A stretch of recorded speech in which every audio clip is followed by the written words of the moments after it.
Good morning, students. In the previous video regarding the clauses, we have seen the types of clause. मागच्या व्हिडिओमध्ये आपण बघितलं क्लॉजचे दोन प्रकार, मेन क्लॉज आणि सब क्लॉज. वाक्यातील मेन क्लॉज कोणता आणि सब क्लॉज कोणता हे कसा ओळखायचा आहे आपण बघितलंय. या व्हिडिओमध्ये आता आपल्याला बघायचं आहे identifying the type of sub clause. म्हणजे जसं क्लॉजचे दोन प्रकार आहेत, एक मेन क्लॉज आणि दुसरा सब क्लॉज.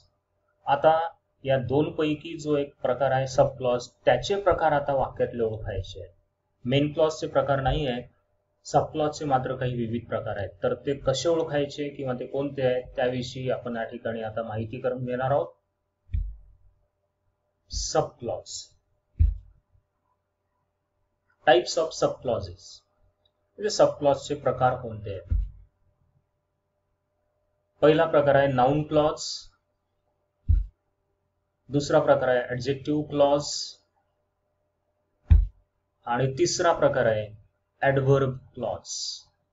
सब क्लॉज म्हणजे ज्या क्लॉजला आपला स्वतःचा अर्थ स्वतःहून पूर्णपणे व्यक्त करता येत नाही असा क्लॉज सब क्लॉज. तर त्याचे हे तीन उपप्रकार. तर हा सब क्लॉज वाक्यामध्ये काय काम करतो, कशाची भूमिका निभावतो यावरून त्याचे हे उपप्रकार पडले आहेत.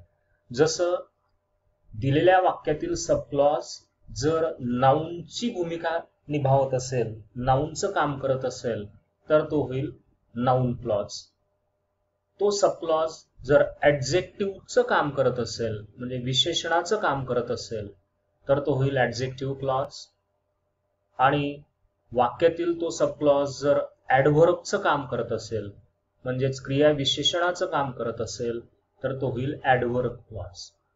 यावरून मित्रांनो तुम्हाला एक गोष्ट लक्षात घ्यावी लागेल की सब क्लॉजचा प्रकार ओळखण्यासाठी तुम्हाला पार्ट्स ऑफ स्पीच माहिती असणं जरुरी आहे, जे फर्स्ट इयरच्या फर्स्ट सेमिस्टर मध्ये आपण बघितलं आहे.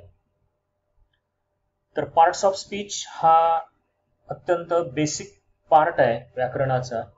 पार्ट्स ऑफ स्पीचचे 8 प्रकार जे आहेत, noun, pronoun, verb, adjective, adverb, conjunction, preposition आणि interjection.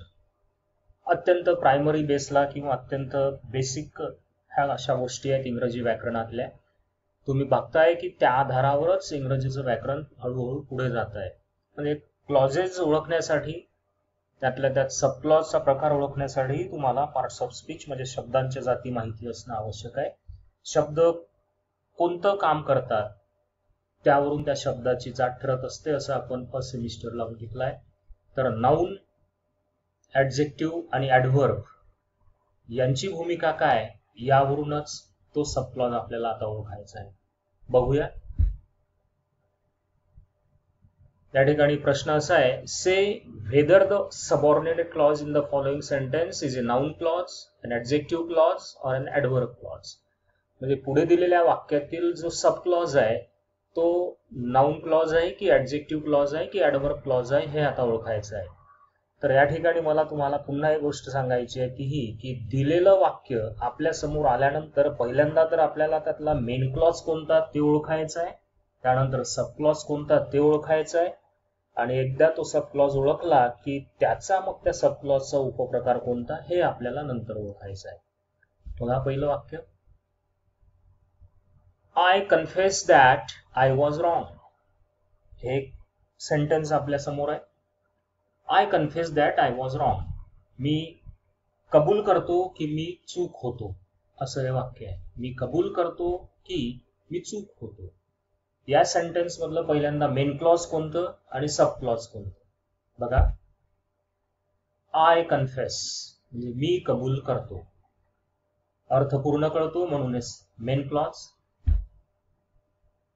That I was wrong, की मी चूक होतो, म्हणजे हा दॅट जोपर्यंत त्याला आहे आणि त्याच्या समोर तो क्लॉज जोडल्यानंतर की मी चूक होतो यावरून मात्र आपल्याला पूर्ण अर्थ कळत नाही. त्याचा अर्थ पूर्ण होण्यासाठी त्याला आय कन्फेस या मेन क्लॉजवर अवलंबून राहावं लागतं, म्हणून दॅट आय वॉज रॉंग हा झाला सब क्लॉज. आता हा दॅट आय वॉज रॉंग या वाक्यामध्ये काय काम करून राहिलाय ते ओळखणं महत्वाचं आहे. त्यावरून तो नाउनचं काम करत असेल तर नाउन क्लॉज, ऍडजेक्टिव्हचं काम करत असेल तर ऍडजेक्टिव्ह क्लॉज आणि ऍडव्हर्बचं काम करत असेल तर ऍडव्हर्ब क्लॉज. तर वाक्य बघा, I confess that I was wrong. मी कबूल करतो की मी रॉंग होतो. आता या ठिकाणी बघा, दॅट आय वॉज रॉंग हा क्लॉज या वाक्यामध्ये नाऊनचं काम करतोय म्हणून हा नाऊन क्लॉज आहे. तर आता या ठिकाणी एका वाक्यावरून तुम्हाला ते लक्षात येणार नाही, यासाठी तुम्हाला प्रॅक्टिस फार आवश्यक आहे, सराव करावा लागेल. नुसतं या ठिकाणी मी सांगितलं की हा नाऊन क्लॉज आहे बा, कारण तो नाऊनचं काम करतोय. तर यासाठी तुम्हाला नाऊनची व्याख्या माहिती पाहिजे, नाऊनची भूमिका काय असते, नाऊनचं फंक्शन काय असते, त्यावरून ह्या सर्व गोष्टी तुम्हाला लक्षात येतील. त्याकरिता एक साधा या ठिकाणी आपण उदाहरण पाहूया. आय कन्फेस, मी कबूल करतो. ओके, आता पुढे मी या दॅट आय वॉज रॉंगच्या जागी एक दुसरा शब्दच टाकतो. आय कन्फेस माय फॉल्ट, एवढं म्हटलं मी. आय कन्फेस, माय सोडून द्या, आय कन्फेस फॉल्ट. ठीक आहे, आय कन्फेस फॉल्ट, मी दोष मान्य करतो. मग यामधला फॉल्ट हा जो शब्द आहे तो नाऊन आहे, म्हणजे फॉल्टची भूमिका नाऊनची आहे. त्या फॉल्टच्या जागी दॅट आय वॉज रॉंग हे जर टाकलं तर वाक्य असं बनते, I confess that I was wrong. म्हणजे दॅट आय वॉज रॉंग हा क्लॉज नाऊनचं काम करतोय म्हणून हा झाला नाऊन क्लॉज. पुढील सेंटेन्स बघा. There was a time when I believed in it. यामधील मेन क्लॉज आणि सब क्लॉज आपण पहिल्यांदा बाहेर काढू. देर वॉज अ टाइम हा झाला मेन क्लॉज, कारण की पूर्ण अर्थ कळून राहिलाय. आणि when I believed in it, जेव्हा मी त्यामध्ये विश्वास ठेवला, हा झाला सब क्लॉज. आता हा when I believed in it हा सब क्लॉजचा कोणता प्रकार आहे हे ओळखण्यासाठी पुन्हा एकदा वाक्याचा अर्थ तुम्हाला लक्षात घ्यावा लागेल. बघा, देर वॉज अ टाइम, ती वेळ होती जेव्हा मी विश्वास ठेवला, ती वेळ होती जेव्हा मी त्यामध्ये विश्वास ठेवला. म्हणून when I believed in it याचा अर्थ जर तुम्ही काढला तर जेव्हा मी त्यामध्ये विश्वास ठेवला, जेव्हा. यावरून तुम्हाला म्हणजे या कंजंक्शन वरूनच आपल्याला कळत आहे की जेव्हा हा शब्द म्हणजे व्हेन हा शब्द ती क्रिया केव्हा झाली हे आपल्याला कळवून राहिलाय. Okay, when I believed in it, okay, ती क्रिया केव्हा झाली हे कळवून राहिलाय. म्हणजे क्रिया केव्हा झाली म्हणजेच क्रियापदाची माहिती तो सांगून राहिलाय, आणि क्रियापदाची माहिती सांगणाऱ्या शब्दाला आपण ऍडव्हर्ब म्हणतो. म्हणून when I believed in it हा झाला adverb clause.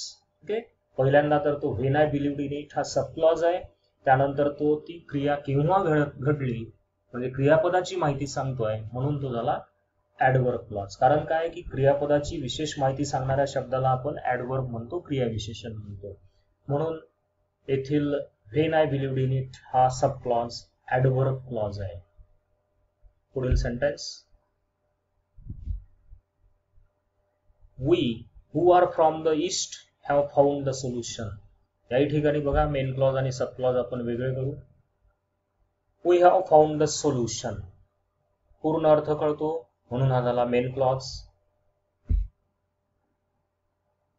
Who are from the East, जे पूर्वेकडील आहेत म्हणजे पूर्वेकडच्या देशातील रहिवासी आहेत, म्हणजेच आपण eastern, we are from the East म्हणजे पूर्वेकडचे, आणि वेस्टर्न म्हणजे युरोपियन कंट्रीज. ठीक आहे, तो भाग वेगळा. त्या ठिकाणी बघा, main clause we have found the solution आणि sub clause who are from the east. आता हा जो सब क्लॉज आहे who are from the east हा काय काम करतो हे कळण्यासाठी अर्थ माहित करून घ्या. जे पूर्वेकडील आहेत.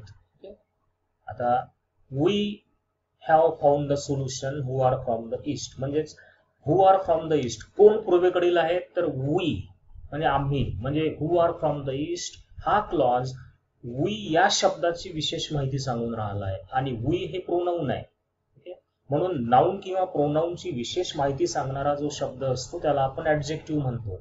आता या ठिकाणी विशेष माहिती सांगणारा शब्द नाही आहे तर पूर्ण क्लॉज आहे, म्हणून त्याला आपल्याला ऍडजेक्टिव्ह क्लॉज असं म्हणावं लागेल. ओके, लक्षात आलंय. हू आर फ्रॉम द ईस्ट हा शब्द वी ची माहिती सांगतो, वी हा प्रोनाऊन आहे, म्हणून हू आर फ्रॉम द ईस्ट हे झालं ऍडजेक्टिव्ह क्लॉज.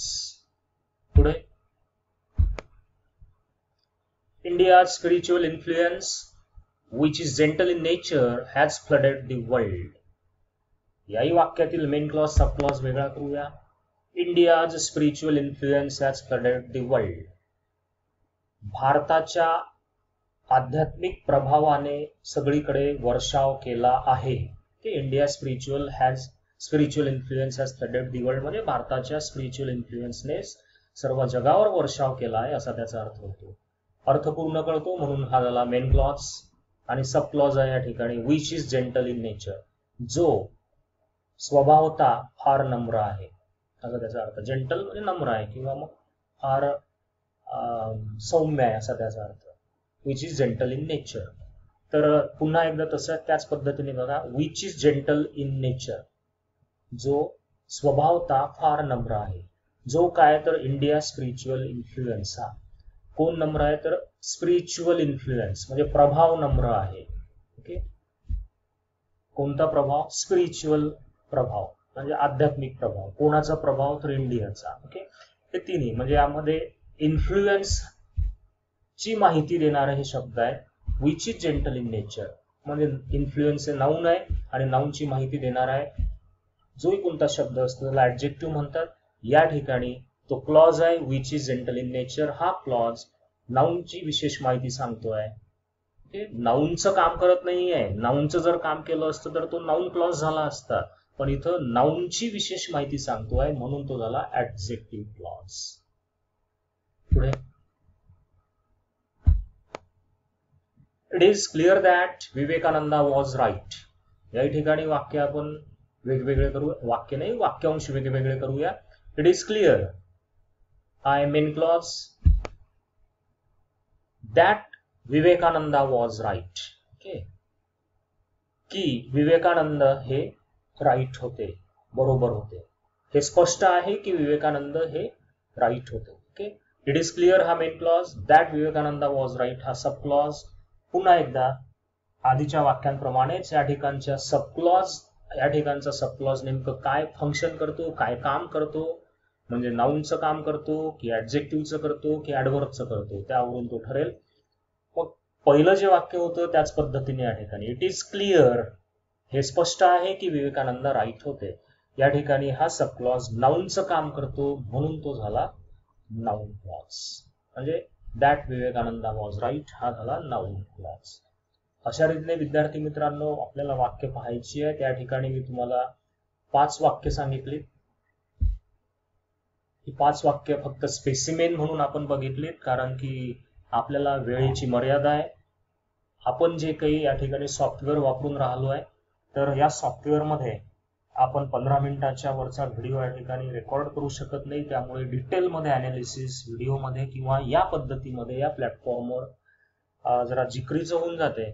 प्रत्यक्षामध्ये जेव्हा आपण अमोरासमोर बसलेले असतो तेव्हा मात्र आपल्याला फेस टू फेस त्या ठिकाणी इंटरॅक्शन होत असल्यामुळे सखोल किंवा डीप मध्ये आपण त्या ठिकाणी जाऊ शकतो. पण तरी हरकत नाही, उपलब्ध रिसोर्सेसच्या आधारावर आपल्याला जास्तीत जास्त गोष्टी आता आत्मसात करायच्या आहेत. तर तुम्ही सुद्धा तो सराव करून घ्या. तुम्हाला या ठिकाणी जे काही उदाहरणादाखल वाक्य मी तुम्हाला सांगितले ते बारकाईने ऐका, कशा पद्धतीने आपल्याला ते सोडवायचे आहेत तशा पद्धतीची लेसन मधली वाक्य काढा, इतर पुस्तकांमधली वाक्य काढा, आपल्या नोटबुक मध्ये ती लिहा आणि त्यातील मेन क्लॉज कोणता ओळखा, सब क्लॉज कोणता ओळखा, सब क्लॉजचे प्रकार कोणते ते नोटबुक मध्ये लिहून घ्या आणि तो सब क्लॉजचा प्रकार कसा ओळखायचा हे पुन्हा एकदा पहा. बाकीचे काही रिसोर्स मटेरियल वापरा, इंटरनेट वापरा. तुमच्याकडे काही व्याकरणाची पुस्तकं असतील, ग्रामरची पुस्तकं असतील ती पहा, त्यामध्ये तुम्हाला सर्व सापडेल. मित्रांनो, हे जे काही सर्व ग्रामर आपल्याला अभ्यासायचं आहे त्या ठिकाणी लक्षात घ्या की 8व्या वर्गापासून जे काही ग्रामर आपण अभ्यासलंय तेच ग्रामर आपल्याला पुन्हा एकदा पाहायचं आहे, फक्त त्याची रिव्हिजन करायची आहे. तर लक्षात असू द्या की तुम्हाला रीडिंग भरपूर वाढवायचं आहे. जोपर्यंत आपले रेग्युलर क्लासेस चालू होत नाही तोपर्यंत तुम्हाला या रिसोर्सेसवर अवलंबून राहायचं आहे. तर यामागचं प्रयोजन एकच आहे की तुम्ही टचमध्ये असावेत, अभ्यासासोबत तुमची नाळ जुळलेली असावी, हाच आमच्याकडचा हा प्रयत्न आहे. तर याला तुम्ही भरभरून प्रतिसाद द्या आणि अभ्यास सुरू ठेवा. काही जर तुम्हाला टेक्निकल किंवा ग्रॅमॅटिकल प्रॉब्लेम असेल तर माझ्या व्हॉट्सॲप नंबरवर मला कॉन्टॅक्ट करा.